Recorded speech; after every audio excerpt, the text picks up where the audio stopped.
आज की कहानी परिश्रम का महत्व। एक गांव में एक धनी मनुष्य रहता था। उसका नाम हरिया था। हरिया के पास बहुत खेत थे। उसने बहुत से नौकर और मजदूर रखे हुए थे। हरिया बहुत सुस्त और आलसी था। वह कभी अपने खेतों को देखने नहीं जाता था। हमेशा अपने मजदूर और नौकरों को भेजकर ही वह काम कराता था।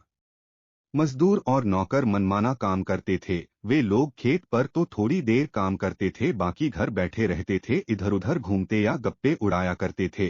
खेत न तो ठिकाने से जोते जाते थे, न सिंचे जाते थे, और न ही उनमें ठीक से खाद पड़ती थी। खेतों में बीज भी ठिकाने से नहीं पड़ते थे, और उनकी घास खरपतवार तो कोई निकालता ही नहीं था। इसका नतीजा यह हुआ कि उपज धीरे धीरे घटने लगी। थोड़े ही दिनों में हरिया गरीब होने लगा। उसी गांव में रामप्रसाद नामक एक दूसरा किसान था।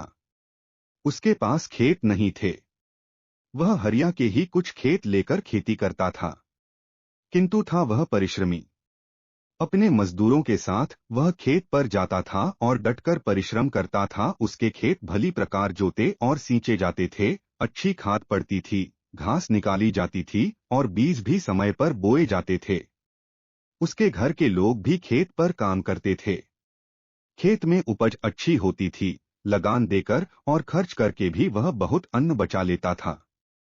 थोड़े दिनों में रामप्रसाद धनी हो गया और हरिया बहुत गरीब हो गया। उसके ऊपर महाजनों का ऋण हो गया, तो उसे अपने कुछ खेत बेचने की आवश्यकता आन पड़ी। यह समाचार पाकर रामप्रसाद उसके पास आया और बोला, मैंने सुना है कि आप अपने खेत बेचना चाहते हैं। कृपया करके आप मेरे हाथ अपने खेत बेचे, मैं दूसरों से कम मूल्य नहीं दूंगा। हरिया ने आश्चर्य से पूछा, भाई रामप्रसाद, मेरे पास इतने खेत हैं, फिर भी मैं ऋणी हो गया, किंतु तुम्हारे पास धन कहाँ से आ गया है? तुम तो मेरे थोड़े से खेत लेकर खेती करते हो। उन खेतों की लगान भी तुम्हें देनी पड़ती है, और घर का भी काम चलाना पड़ता है। मेरे खेत खरीदने के लिए तुम्हें किसने रुपए दिए? रामप्रसाद ने कहा, मुझे रुपए किसी ने नहीं दिए।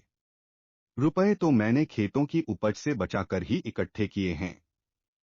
आपकी खेती और मेरी खेती में एक अंतर है।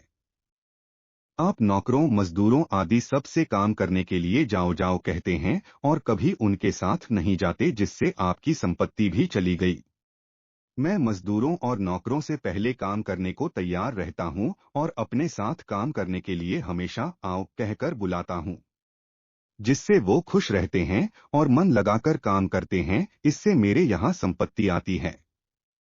अब हरिया बात समझ गया था। उसने थोड़े से खेत रामप्रसाद के हाथ बेचकर अपना ऋण चुका दिया, और बाकी खेतों में परिश्रम पूर्वक खेती करने लगा। थोड़े ही दिनों में उसकी दशा सुधर गई। वह फिर सुखी और संपन्न हो गया।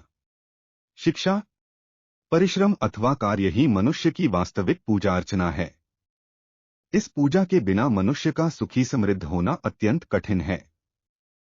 वह व्यक्ति जो परिश्रम से दूर रहता है, अर्थात कर्महीन, आलसी व्यक्ति सदैव दुखी व दूसरों पर निर्भर रहने वाला होता है।